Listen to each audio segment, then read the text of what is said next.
Dozen పిల్లలు చేసింది ఒక కోడి పెట్ట.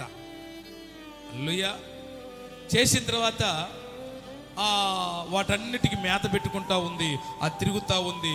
ఆ రోడ్డు మీదకి వచ్చింది, ఆ హారు బయట గింజలు తిరుగుతూ ఉంది.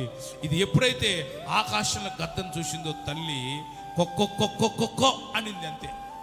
ఈ పిల్లలన్నీ ఏం చేసినాయి అంటే చుట్టుసాటు కొరకలా యాడి గురికి వచ్చినాయి, తల్లి రెక్కల నీడలోకి వచ్చేసినాయి. ఈ గద తిరుగుతూ ఉంది ఆకాశంలో. ఎప్పుడైతే తల్లి దాని పిలుపు శత్రువు వచ్చేసాడు రా అని అనగానే ఆ శత్రువు పోయేంత వరకు ఆ రెక్కలన్నీ సర్రని ర్యాకెట్ వచ్చినట్టు వచ్చి రెక్కల కిందకి సర్రని వెళ్ళిపోయినాయి. అప్పుడు తల్లి ఏం చేసిందంటే రెక్కలతో వాటిని కప్పేసింది. ఒక్క పిల్ల కూడా కానరాట్లా. దేనికి చెప్పండి? దేనికి? శత్రువుకి.